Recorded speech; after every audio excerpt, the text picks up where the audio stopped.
All right, today we're going to be talking about the end of World War II. So we have learned about the beginnings of World War II. We talked about why the United States got involved, what it was like in the United States during World War II, and we also examined an outline of events with World War II. The focus of this is not going to break down each individual battle, but mostly the overall effects that this war had on the United States as a whole and the United States currently today. So today we're going to be looking at the after effects. War was ended. The invasion into Europe is what made Hitler commit suicide and Germany to surrender. And Italy had already surrendered, France had already been liberated, and now the United States had to shift its focus to the Asian front, okay, to the Pacific front. And in order to get Japan to finally surrender, the atomic weapons were used on Hiroshima and Nagasaki. So the atomic bombs were dropped, killing thousands upon thousands of civilians. And that is what prompted Japan to surrender. And that is the official end of World War II. So we have an end, it's over. But there's so many questions that we're still needing to be answered, okay? During World War II, the Holocaust had been going on in Germany and surrounding countries too. The Holocaust was not contained just into Germany. It was, its fingers had spread into all of Europe. People that were considered undesirable were being rounded up, forced into labor, exterminated, or worked to death. And those types of atrocities, genocide, needed to be dealt with. And that was a huge question. And that's actually where we're going to be starting today with our notes. The big question was, how do you punish the systematic killing of millions of people? Who gets punished for that? Any person that let it happen? Only the organizers? And that is essentially what had to be answered with the Nuremberg trials. The Nuremberg trials are called such because the Nuremberg laws are what started the Holocaust, or what were the precursor to the total constriction of Jewish people in Germany and then into Europe, and then which also encompassed other groups as well, not just Jews. Now, the Nazi leaders are going to be put on trial for this genocide. And it's going to be deemed that not every person that had some role in it is going to face trials. Only the people that had an active pushing role. And the big chief argument of it is going to be, I didn't know, or I was just following orders. That was going to be the founding argument for these leaders that are put on trial. Many of the Nazis' participants, they went into hiding in South America, and that is how Uruguay gets its name as Switzerland of the Americas, because Uruguay allowed a lot of these fleeing nationals into their country because they were bringing a lot of money with them, and economically it was beneficial. Chile is going to allow a lot of immigrants from Italy and from Germany to escape these trials. And the largest one is going to be Argentina. Okay, Argentina is going to be pulling a lot of German and Italian immigrants during this post-World War II time. And these effects can still be seen today. There are many, many people of Italian and German ancestry that are in those countries, speaking Italian and German still today. I think this even went into one of the modern day Marvel movies as well. You can see them going to one of those Latin American countries. I forget if it was Uruguay and Argentina, and they were speaking German while we were there. I think it was a Captain America movie too. Captain America seems to be making a lot of World War II references. Anyways, so the sentences in these Nuremberg trials are going to vary. Anywhere from only a couple of years in prison, 20 plus years in prison, life in prison, or execution. The participants that really pushed and planned and carried out the genocide are going to have execution. And you can see here's some pictures from those trials. This is going to be the actual architect of the Holocaust. A lot of people think Hitler was the architect of the Holocaust, but it wasn't. Hitler blamed Jewish people and blamed a lot of German citizens that he thought were undesirable, but he really didn't plan to have this mass murder. This gentleman did have right here. And he is smirking in this trial because he sees it as a total farce. And he's ended up going to commit suicide before he is executed. Meanwhile, the United Nations is going to be created. We know that at the end of World War I, the League of Nations was suggested by Woodrow Wilson, but the United States failed to join, and it never happened. The United Nations was then going to be created after World War II. This is a same idea as the League of Nations, getting all of the countries together as a collective, cooperating unit, all of the countries, in order to prevent future wars. So every country in the world still today is a member of the General Assembly. And there is a rotating membership in the Security Council. And the Security Council have control over the forces, the UN armies. Russia, Britain, China, the United States, and France are permanent members on that Security Council. And there is a push to kind of get rid of a permanent members now, but it hasn't happened yet. You notice all of those countries, Russia, Britain, China, United States, and France, those are allied forces. So they're going to put themselves as the leaders of the UN. Okay? One of the first things the UN is going to do is create the nation of Israel. This is going to be carved out of the land that was Palestine, and this is going to be set up for Jewish refugees. It was based off of the idea of Zionism, the idea that Israel and the land that is there is owned and belongs to Jewish people. So that land is going to be granted to those Jewish refugees as almost a consolation prize for the Holocaust. The idea was, well, this really big, bad, horrible thing happened. Let's give them this good thing. And this is going to instantly kick off the Israeli-Palestinian wars, which a lot of neighboring Arab countries are also going to be part of. Jordan and Egypt and all of those countries in the immediate surrounding area are gonna have their hand, and that's gonna cause some other problems we'll be talking about into the 60s and 70s later on. Another part of it is the Universal Declaration of Human Rights, and our good lady here, Eleanor Roosevelt, the wife and cousin of FDR. By this point in time, Franklin Delano Roosevelt had already died, okay? Truman took over since he was the vice president. But Eleanor Roosevelt is still that famous first lady, and she is going to champion this idea and establish a Bill of Rights for basic human expectations. In the United States, we're going to see a downsizing of the military. During World War I, there was rationing, there was tank building, there was plane building. All of these factories had been switched over from consumer products into war products, strategic materials.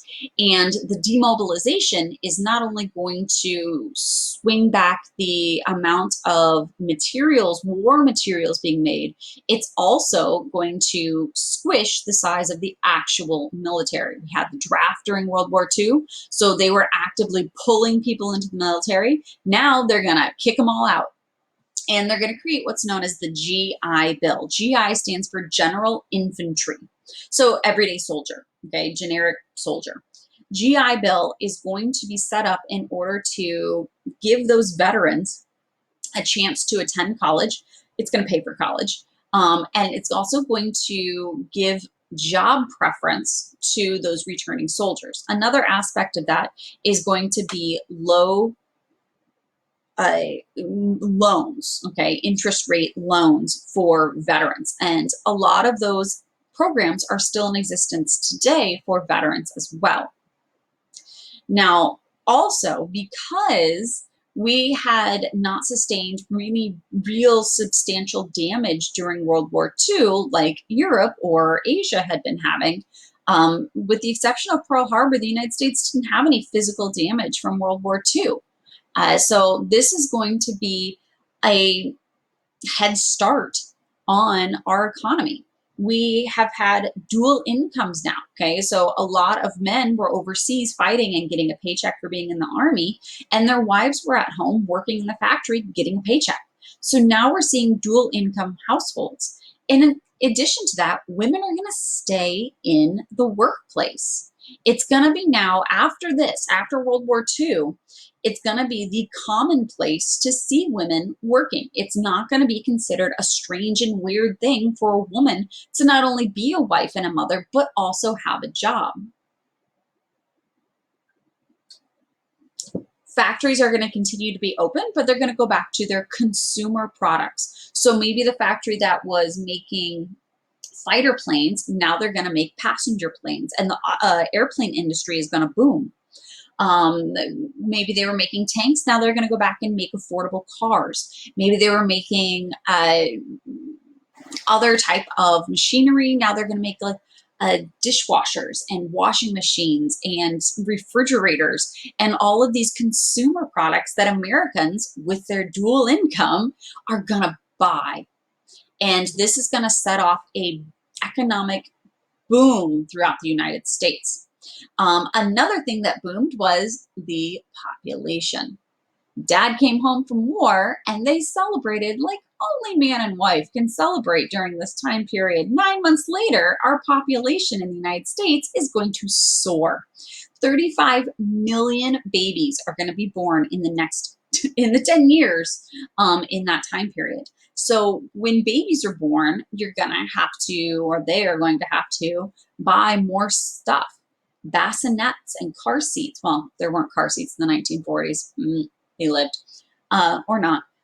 Cribs and diapers and bottles and rattles and toys. And then there's going to be more schools. So that means construction jobs and teacher jobs. And then they're going to need more houses, larger houses. So there's more construction jobs. And then there's construction on roads and all of the jobs that go along with that population boom. Okay. And so the infrastructure as well that's going to go along with that population boom. Think about the telephone wires, think about the sewer systems, the bridges, the airports that are going to go along with needing to expand all of those programs because of the physically more humans being born.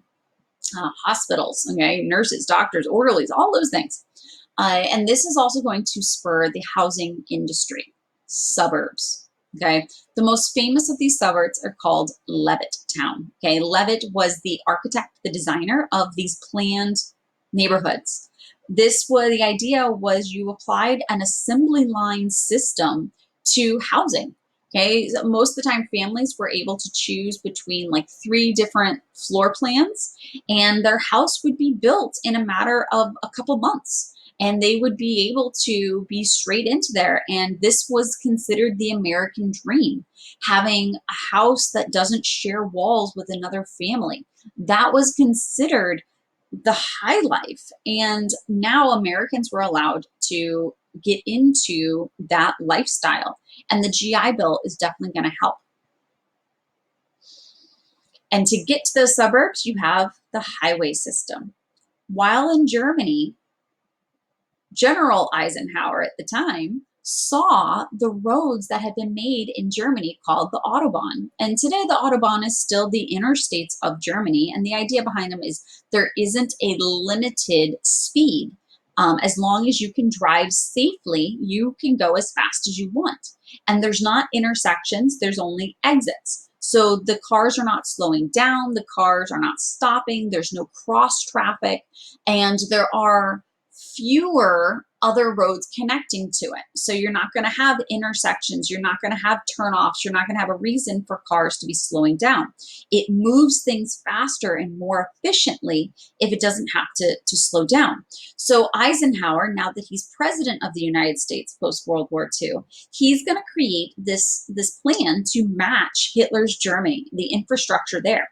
And this is going to be our interstate system, like I-95. Okay, you think about what I-95 is. There's not intersections, there's not stop signs, there's not direct driveways to McDonald's or anything like that on the interstate. There's no reason, there's no cross traffic. It's designed to be more efficient and fast. Okay? They think about the difference between the interstate and like US 1, okay?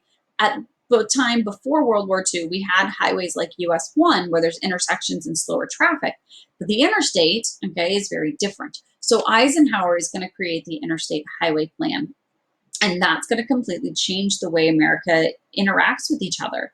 Now Americans are going to have more freedom to go across the country on their own will.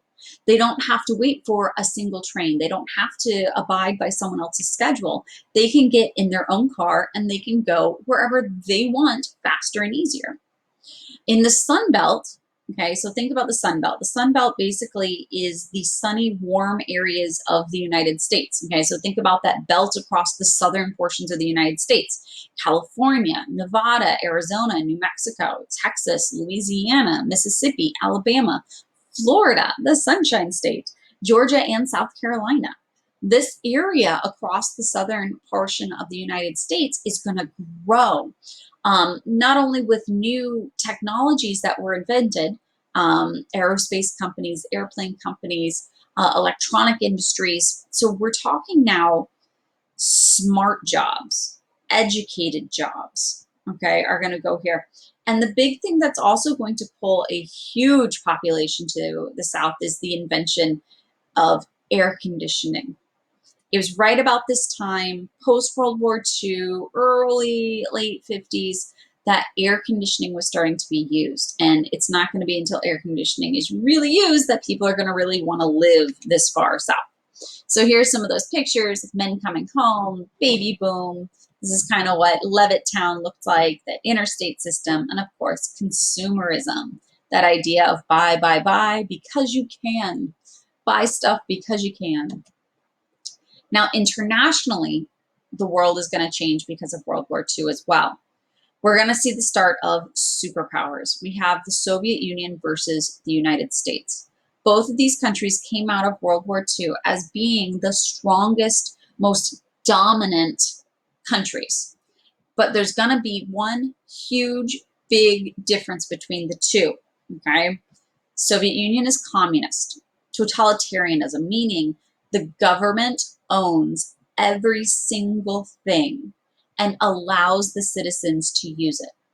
Versus the United States, which is democratic and more capitalistic, meaning we vote on our electors and we also have free trade, meaning that everything is owned by the individual. Most everything is owned by individual citizens, and any profit or loss is owned by the citizen as well, okay? So that's a huge fundamental difference, and the United States and the Soviet Union are going to start kind of squaring off against each other. Germany, because they were seen as the starters of World War II, because they were, they're going to be split into 4 sections. There's going to be even more harsh penalties on them.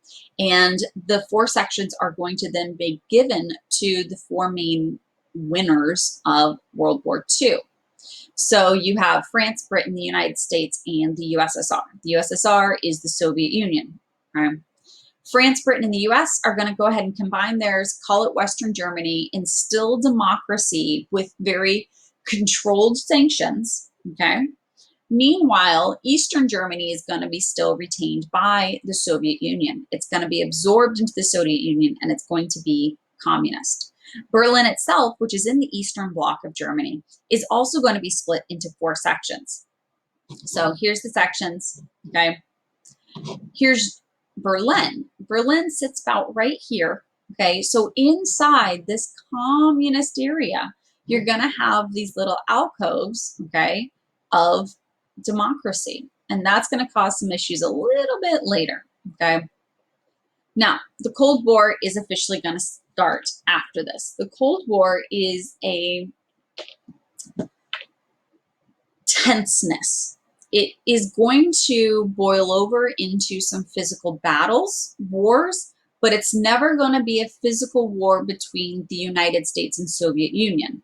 It's going to be wars between democracy and communism. Winston Churchill, the Prime Minister of Britain, is going to be quoted saying, "An iron curtain has descended across the continent." His iron curtain basically is referring to the divide between communist and democratic split in Europe. Okay, so you can see here the blue versus the red. Red is typically color describing communism. Okay, now how did that affect the United States? There was a huge fear of communists in the United States. Many thought that there were communist spies hidden in the US trying to overthrow the government, steal our secrets, sell it to the Soviets. And this is called the Red Scare. Okay, red, once again, is a color associated with communism. So the Red Scare is the time where America was scared of the Reds, the communists, right? And one senator is going to use that fear to his own advantage. Okay. Joseph McCarthy was a senator from Wisconsin. And at a campaign rally, so telling you right there how he's capitalizing on this fear, at a campaign rally, he is going to state that the State Department, the United States government, is infested with communists, and only he knows how to find them. Okay. So he is capitalizing on this fear, and he is accusing government workers. And most of the government workers were political rivals that he accused. Okay. And this is often corresponding with a modern day witch hunt. Okay. If you've ever read or had to read or been read or forced to talk about the play The Crucible, you know what a witch hunt is. In the Salem witch trials, none of those girls were witches. None of them. Okay. But yet they were killed because someone had accused them for political and monetary gain. Senator McCarthy started to accuse government workers for his gain.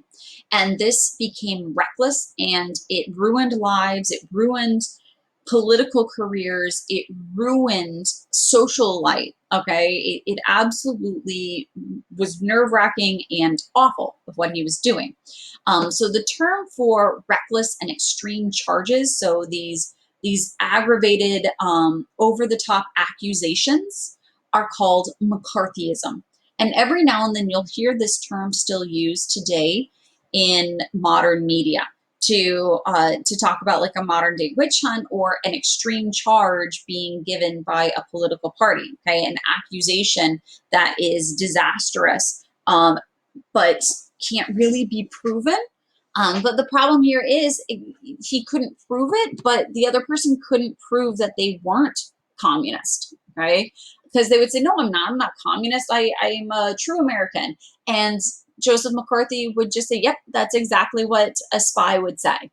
And there was no way to really prove that they were truly not a spy. And the seed was already planted. The doubt was already planted. And Americans kind of went along with the accusation, with the rumor. And so when he turned his sights on trying to attack the army and army officials, this is where things got dangerous, because veterans in the United States hold a very high honor, typically. And for him to badmouth the army and badmouth veterans, people started to actually really question if it was true or not.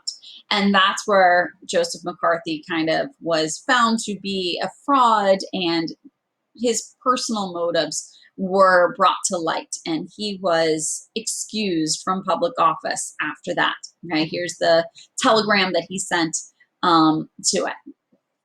Okay, so this is the generality of what life was like post World War II in the United States. Cold War began. We had a economic and population boom, as well as a Red Scare. Okay, and we're going to talk a little bit more about these in the next few lessons as well. Okay, till next time, have a good time.